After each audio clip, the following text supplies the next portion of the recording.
भारत के बॉर्डर पर दिन रात जो देश की रक्षा कर रहे हैं, मैं उनकी सलामती के लिए 1100 दिन की यात्रा तय कर रहा हूं।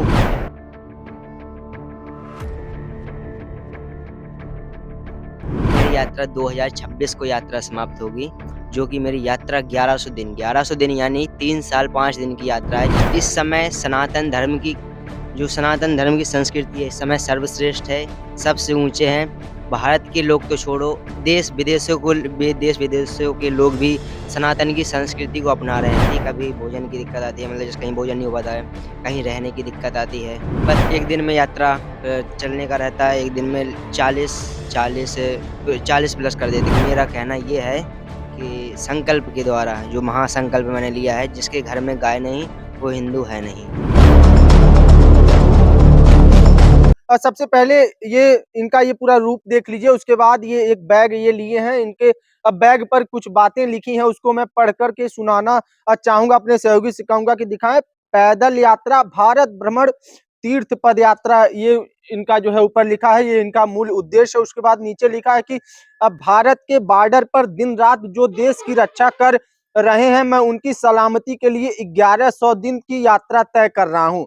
16 अप्रैल 2023 से और 16 अप्रैल 2023 से। और इनका ये कहना है कि मैं जो बॉर्डर पर हमारे सैनिक हैं, उनकी सलामती के लिए ये एक यात्रा तय कर रहा हूँ। 1100 किलोमीटर की पूरे भारत भ्रमण की ये यात्रा है।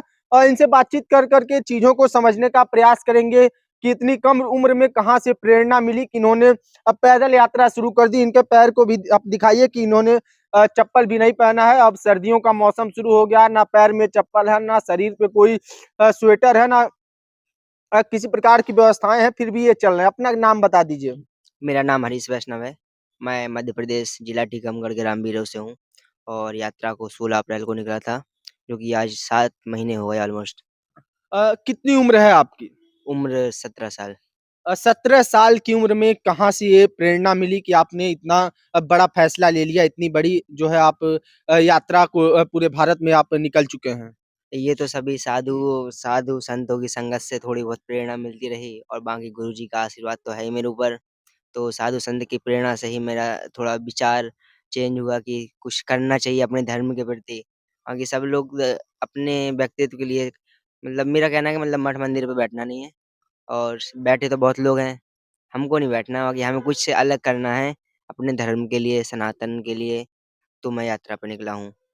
तो मुख्य उद्देश्य आपका सनातन का प्रचार प्रसार है इस यात्रा का? हाँ, मेरा मुख्य उद्देश्य है सनातन का प्रचार, और एक संकल्प लेकर भी चला हूँ, हर हर गौ सेवा, घर घर गौ सेवा जागरण यात्रा करके। तो मेरा कहना ये है कि संकल्प के द्वारा जो महासंकल्प मैंने लिया है, जिसके घर में गाय नहीं, वो हिंदू है नहीं। कोई आपके गुरुजी जिनसे आपने शिक्षा दीक्षा ली हो, उनके बारे में भी कुछ बताना चाहेंगे? जी जरूर, हमारे गुरुजी हैं, चित्रकूट धाम से हैं, स्वामी श्री तुलसी पीठाधीश्वर जगत गुरु रामानंदाचार्य जी महाराज हैं। इतना ही बता देंगे, लोग समझ जाते हैं, बाकी उनका नाम नहीं लेना चाहता मैं। तुलसी पीठाधीश्वर हैं, कांच महल में रहते हैं, चित्रकूट धाम में। और उन्होंने खास करके अभी राम मंदिर के लिए बहुत बड़ी गवाही दी थी। अथर्ववेद में से 441 प्रमाण दिए थे, जो कि 3 सिद्ध नहीं हो पाए थे, बाकी एकदम सिद्ध हुए थे। अ, तो उन्होंने बहुत ही ज़्यादा परिश्रम किया राम मंदिर के लिए और गवाही भी दी। और सच कहें तो उनके जब 2 माह के थे, तब से उनके नेत्र ही नहीं हैं। अच्छा, ये बताइए कि आप इतनी कम उम्र में इतना लंबा सफ़र तय कर रहे हैं, किस प्रकार की कठिनाइयाँ आती हैं और कहाँ-कहाँ तक आप किस प्रकार से एक दिन में कितने किलोमीटर की यात्रा तय करते हैं? कहाँ पर ठहरते हैं, कहाँ पर रुकते हैं, किस प्रकार की व्यवस्थाएँ होती हैं? एक दिन में यात्रा चलने का रहता है, एक दिन में 40 प्लस कर देते कभी-कभार, वरना 30-35 से 40 इतना ही रहता है। और ज़्यादा हुआ, जैसे अभी सर्दी हो गई, सर्दी में लेट निकल भी पाते हैं, 8 साढ़े 8 बजे, 9 बजे, और जल्दी रुकना भी पड़ता है, क्योंकि मतलब दिन भी छोटा हो रहा है और सर्दी भी ज़्यादा हो रही है पहले के हिसाब से, तो जल्दी रुक जाना पड़ता है। और रही बात कठिनाइयों की, कठिनाइयाँ अब सच्चाई के मार्ग पे चलेंगे तो कठिनाइयाँ तो आएँगी। ऐसा हो नहीं सकता कि सच्चाई के मार्ग पे चलो कठिनाइयाँ छोड़ दें पीछे, ऐसा तो असंभव है। बाकी यही छोटी-मोटी कठिनाइयाँ आती हैं, कभी भोजन की दिक्कत आती है, मतलब जैसे कहीं भोजन नहीं हो पाता है, कहीं रहने की दिक्कत आती है। बस यही 2 मूल दिक्कतें हैं। कहाँ-कहाँ तक अभी आप आपने पड़ाव किस-किस पड़ाव पर आप रुके हैं? किन-किन स्थानों से होते हुए अभी तक आपकी यात्रा यहाँ पहुँची है फरिंदा महाराजगंज में? हमारी यात्रा जो है, जहाँ-जहाँ हम गए हैं, वहाँ के दर्शनों के बारे में विस्तार पूर्वक आपको बताते हैं। सबसे पहले मैं निकला था मध्य प्रदेश जिला टीकमगढ़ से। टीकमगढ़ से कुछ दूरी पे श्री राम राजा सरकार ओरछा है, जो कि अयोध्या में राम जी के दर्शन नहीं होंगे, वो आपको ओरछा में होंगे। वहाँ के दर्शन करके, वहाँ से यात्रा आरंभ की। तो मैं सबसे पहले पड़ा हुआ उत्तराखंड के 4 धाम में केदारनाथ जी का। केदारनाथ जी के दर्शन किए, जो 12 ज्योतिर्लिंगों में एक है। और उसके बाद गए बद्रीनाथ, जो कि उत्तराखंड के 4 धाम और भारत के 4 धामों में एक आता है बद्रीनाथ। उसके बाद गया गंगोत्री, गंगोत्री के बाद यमुनोत्री गया। ये उत्तराखंड के 4 धाम हो गए। इसके बाद गया जम्मू कश्मीर की ओर। तो जम्मू कश्मीर में सबसे पहला मेरा जो दर्शन था, वो था कश्मीर में स्थित श्री बाबा अमरनाथ जी। और अमरनाथ जी गुफा के अंदर ही एक शक्तिपीठ है, 52 शक्तिपीठों में से एक शक्तिपीठ है, जिसे महामाया शक्तिपीठ के नाम से जाना जाता है। एक महामाया शक्तिपीठ नेपाल में भी है, तो वो तो अभी जा रहे हैं, वो करेंगे, बाकी जम्मू कश्मीर में है। कश्मीर जी में अमरनाथ जी के दर्शन किए। अमरनाथ जी के बाद जम्मू में स्थित है माता वैष्णो जी का मंदिर, उनके दर्शन किए। उनके बाद वहाँ से 85 किलोमीटर दूर है शिवखोड़ी, जिसको शिव खंडिका के नाम से भी जाना जाता है। वहाँ पे शिव जी ना स्वयंभू प्रकट हुए थे, ना ही उन्हें किसी ने प्रकट किया था, ना ही वो स्वयंभू हैं। वो स्वयं चलकर आए थे शिव जी वहाँ पर। जिस प्रकार अमरनाथ जी पे गए थे चलकर, उसी प्रकार वहाँ पर भी आए थे। पूरे विश्व में शायद एक ही प्रतिमा है वहाँ पे उनका, जो प्राचीन है और सतयुग से है, जो कि वहाँ पे प्रतिमा रूप में है, मतलब किसी ने बनाया नहीं है।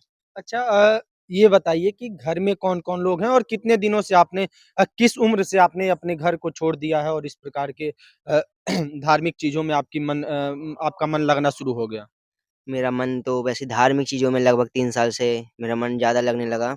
और सच कहें तो लगभग आज से 3 साल पहले ना मैं पूजा पे बिलीव करता था, विश्वास नहीं करता था, और ना पूजा पाठ तो मतलब मेरे सिर से बहुत परे थी। कहाँ पूजा, कहाँ पाठ। यदि मुझसे कोई कहता था कि भई भगवान ही नहीं मिलते, तो मतलब मैं ये उसको ये उत्तर देता था कि भगवान तभी मिलेंगे जब भगवान होंगे। मेरा मतलब पहले ये विचार रहता था। और अब कोई कहता है भैया मुझे भगवान ही नहीं दिखते, मतलब इतना परिश्रम किया, इतनी साधना की, तो मैं ये कहता हूँ तुम्हारे पास वो दृष्टि नहीं है देखने वाली। तो मतलब उस उस विचार में और इस विचार में बहुत ही अंतर आ गया है। आप स्वयं सोच सकते हैं कि जब मैं कहता था कि भगवान होंगे तभी दिखेंगे, और मैं कहता हूँ कि वो दृष्टि ही नहीं है आपके पास। तो इस तरह सच कहें तो हम श्री रामचरितमानस को बड़े ही मगन होकर सुनते हैं, और रामचरितमानस से भी मुझे बहुत ज़्यादा कुछ सीखने को मिला है। रामचरितमानस से जीवन किस तरह जीना चाहिए, किसके साथ किस तरह का व्यवहार करना चाहिए, सब कुछ सीखने को मिलता है। परिवार के लोग आपसे बातचीत करते हैं, परिवार के लोग क्या कहते हैं माता-पिता कि अभी कहाँ इतनी उम्र में आप निकल गए हैं? हमारे माताजी हैं, पिताजी हैं और एक छोटा भाई है जो कि पढ़ाई कर रहा है। माता-पिता किसान हैं, जो कि उनको भी मतलब प्राउड फ़ील होता है, गर्व है कि यहाँ यात्रा पे निकले हैं, क्योंकि अधिकतर लोग नहीं निकलते हैं यात्रा के। मतलब कुछ ज़्यादा लोग इस समय आप देख रहे हैं, ज़्यादा लोगों को धर्म से लगाव नहीं है। मतलब इस समय की स्थिति ये है कि यदि कोई पड़ोस में, जैसे 2 अड़ोस-पड़ोस हैं, तो यदि कोई पड़ोस का लड़का कोई मतलब बड़ा अधिकारी आईएएस ऑफ़िसर बन गया, कुछ भी बन गया सरकारी गवर्नमेंट, तो बगल में जो पड़ोस होगी तो वो भी सोचेगी कि इनका लड़का बना तो मैं भी अपने लड़के को बनाऊँ। लेकिन अगर बगल वाला लड़का ही गवर्नमेंट ऑफ़िसर की जगह कोई भगत सिंह बन जाए या चंद्रशेखर आज़ाद, मतलब सनातन के प्रति या अपने धर्म के लिए कोई क्रांतिकारी बन जाए, तो मतलब वो कहेंगे भैया उन्हीं को ही बना रहने दो, हमको नहीं बनाना। मतलब लोगों की इतनी सोच है कि मतलब कोई अगर कहीं जा रहा है, जाने दो, हमको नहीं करना। मतलब इसी उद्देश्य से यात्रा पे निकला हूँ कि कुछ न कुछ तो परिश्रम कर रहा हूँ, कुछ न कुछ उसका फल मिलेगा, थोड़ा बहुत तो बदलाव आएगा ही। सनातन की प्रचार आप करने की बात कर रहे हैं, तमाम जो आज का परिदृश्य है देश में या फिर तमाम जगहों पर आप सुनते होंगे कि कहीं न कहीं धार्मिक चीज़ों को राजनीतिकरण भी कर दिया जाता है, राजनीति से भी जोड़ दी जाती है। ख़ासकर लोग तरह-तरह के सनातन धर्म पर भी आए दिन कुछ ऐसे लोग हैं जो सवाल भी उठा रहते हैं, कुछ राजनीतिज्ञ हैं जो सवाल भी उठाते रहते हैं। तो इन सब चीज़ों को देखकर क्या लगता है कि देश में किस प्रकार का इस समय सनातन धर्म की क्या स्थिति है? किस प्रकार की जो हमारी संस्कृति है उसकी स्थिति कैसी आपको दिखती है? इस समय सनातन धर्म की संस्कृति है, इस समय सर्वश्रेष्ठ है, सबसे ऊँचे हैं। भारत के लोग तो छोड़ो, देश-विदेशों के लोग भी सनातन की संस्कृति को अपना रहे हैं, और दूसरे मज़हब के लोग हैं, वो भी सनातन को अपना रहे हैं। और जो लोग सनातन का विरोध करते हैं या मतलब कुछ उल्टा-सीधा बोलते रहते हैं, कुछ लोग राजनैतिक की दृष्टि से, तो शायद उनको सनातन के बारे में कुछ अता पता ही नहीं है। अब जिसको कुछ पता ना हो, वो चिल्लाता रहे, उसे कोई फ़र्क ही नहीं पड़ता। चलिए, हमसे बात करने के लिए धन्यवाद। तो आपने देखा कि किस प्रकार से इन्होंने अपनी यात्रा को तय करते हुए इस समय महाराजगंज जिले के फरेंदा में ये पहुँचे हैं और रात्रि विश्राम के लिए रुके हैं एक स्थान पर और हमने इनसे बातचीत कर के चीज़ों को समझने का प्रयास किया। साफ तौर पर इनका यही कहना है कि लगातार कई दिनों से इनकी यात्रा शुरू है और 1100 किलोमीटर 1100 दिन, जी माफ़ करिएगा, 1100 दिन की इनकी यात्रा है। और कब तक ये यात्रा खत्म होने वाली है? मेरी यात्रा 2026 को यात्रा समाप्त होगी, जो कि मेरी यात्रा 1100 दिन यानी 3 साल 5 दिन की यात्रा है, जिसमें ऑलमोस्ट अभी 7 महीने हो गए, 7 महीने 3 दिन। तो 1100 दिन की यात्रा करने वाले इस हरीश बाल वैष्णव। संत का नाम है हरीश वैष्णव, जो कि मध्य प्रदेश से निकले हैं और एक एक बार फिर अपने सहयोगी से कहूँगा कि दिखा दें इनका एक सामान्य सा जो संत होता है, जो संत की एक वेशभूषा होती है, बिल्कुल वैसी ही इनकी वेशभूषा है।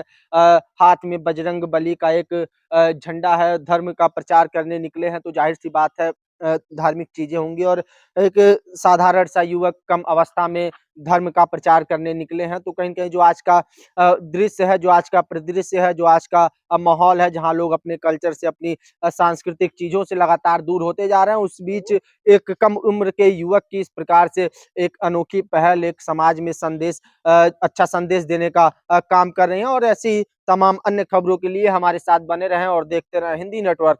धन्यवाद।